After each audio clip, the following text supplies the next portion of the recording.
ग वा न। भा से भूमि, भूमि मीन्स पृथ्वी, भा से भूमि भ। गा से गगन आकाश भग। वा से वायु, वा में आ की मात्रा लगी, आ मीन्स अग्नि। भगवान, ना मतलब नीर, नीर मतलब पानी। तो भा से, जोर से भा से भूमि, गा से, वा से, आ से, ना से नीर, नीर मतलब पानी। तो ये जो पंच तत्व हैं, पृथ्वी जल वायु अग्नि आकाश, यही है ईश्वर का स्वरूप, यही है भगवान। जल क्या है? बोलो जल क्या है? पानी क्या है? बोलो जल क्या है? जीवन। जल ही प्राण है, जल ही जीवन है। बताओ जल के बिना क्या हमारा तुम्हारा जीवन संभव है? उत्तर दो। तो जल कौन है? भगवान श्रीमन्नारायण का नाम क्या है? नारायण। नार अयन, नार कहते हैं जल को, जो जल में शयन करें, जो जल में वास करें, उनका नाम नारायण है। तो जल कौन है? साक्षात ईश्वर का ही स्वरूप जल है, जल ही प्राण है। जल के बिना जीवन नहीं, तो जल के रूप में ईश्वर है। वायु ना हो तो आप जी लोगे? वायु के रूप में कौन है? ईश्वर।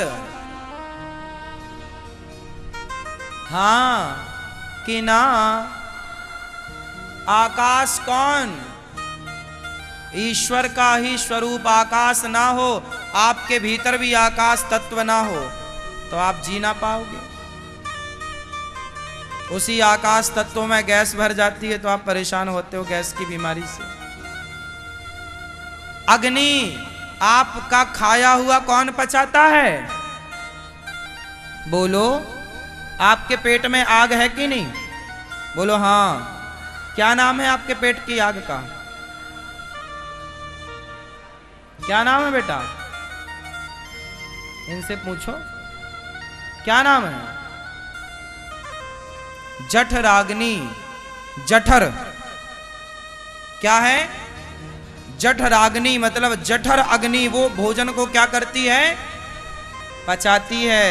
तो अग्नि है ना, तो आपके भीतर अग्नि के रूप में, जल के रूप में पृथ्वी कौन है? पृथ्वी के रूप में ईश्वर ही है। तो जो पंच तत्व हैं, कोई आपसे पूछे कि भगवान कैसे दिखते हैं, तो बोल देना पंच तत्व रूप में ईश्वर, पांच तत्वों के जैसे, आग के जैसे, जल के जैसे, आकाश के जैसे, पृथ्वी के जैसे। भगवान प्रकृति ही ईश्वर है। आपने कहा कि हमने ईश्वर को नहीं देखा, ऐसा हो ही नहीं सकता कि आप भगवान को ना देखें। आपने जल तो देखा ही होगा, प्रकृति तो देखा ना। भगवान का नाम ही प्रकृति है। पांच तत्व भगवान, पांच तत्व हो गए। तो प्रकृति को ही ईश्वर कहते हैं। अब आप कहोगे कि जब प्रकृति ईश्वर है तो फिर मूर्ति की जरूरत क्यों? तो प्रकृति है तो मूर्ति क्यों? तो इसका भी उत्तर सुनो। मूर्ति भी पांच तत्वों से मिलकर बनी है। कैसे? जैसे जब आप किसी भी मंदिर में जाते हैं तो वहां चीजें ध्यान से देखने से पता लगती हैं। अच्छा बताओ, मूर्ति जब बनती है तो मूर्ति किस तत्व से बनती है? पृथ्वी जल वायु अग्नि आकाश में किस तत्व से मूर्ति बनती है? उत्तर दो। नहीं? पृथ्वी तत्व, भाई पत्थर पृथ्वी का तत्व है। पत्थर क्या है? पृथ्वी तत्व है। पृथ्वी तो मूर्ति बनती है पत्थर की। अच्छा, फिर मूर्ति बन गई ऐसा नहीं, आप लोग जल चढ़ाते हैं तो जल तत्व से पृथ्वी तत्व से क्या जोड़ा? जल तत्व, जल जोड़ा। फिर मंदिर जब बनता है तो गुम्मज बनती है।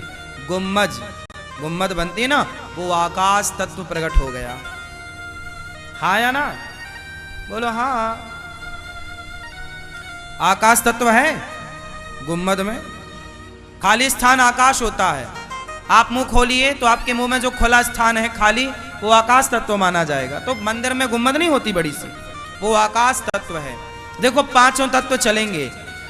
गुम्मद आकाश तत्व है, मूर्ति पृथ्वी तत्व है, जल चढ़ाया गया। चरणामृत, मंदिर जाओगे तो चरणामृत मिलेगा, वो भगवान को नहला कर ही होता है। फिर बचा वायु तत्व। वायु तो भगवान को हम लोग पंखा झलकाते हैं कि नहीं? वायु प्रकट हो रही है, वायु। और अग्नि तत्व, अग्नि से ही तो भगवान की आरती होती है। ओम जय जगदीश। अग्नि का दीपक जलाकर हम दीपक जलाते हैं मंदिरों में। पुराने मंदिरों में लाइट का आज भी बिहारी जी के गर्भगृह में लाइट नहीं है, पता है आपको? आज भी बिहारी जी जब अंदर गर्भगृह में बैठते हैं तो केवल दीपक के प्रकाश से दर्शन होता है। आज भी पुराने मंदिर हैं जहां सिर्फ दीपक के प्रकाश से दर्शन, मतलब प्रभु के पास 24 घंटे अखंड दीप जलने की परंपरा। आरती होगी तो वो अग्नि है, दीप जलेगा वो अग्नि। तो बताओ, जहां भगवान होंगे वहां पांचों तत्व होंगे, और जहां पांचों तत्व होंगे वहीं भगवान है। मंदिर भी पांचों तत्वों का समन्वय तो है। आपका शरीर भी 5 तत्वों से बनता है, ये पूरी प्रकृति 5 तत्वों से बनी। इसलिए भगवान की आरती अग्नि से ही क्यों होती है? अग्नि ईश्वर का ही अंश तत्व है ना।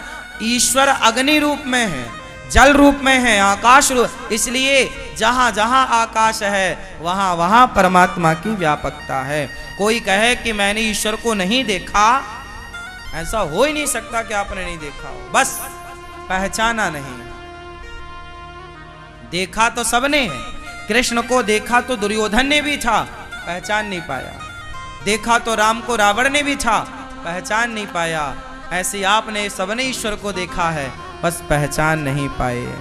ना जाने किस रूप में नारायण। तो भगवान का कोई यही बस रूप थोड़ी है, प्रकृति भी उनका एक रूप है, जल भी उनका एक रूप है। इसलिए भगवान का एक नाम है निराकार।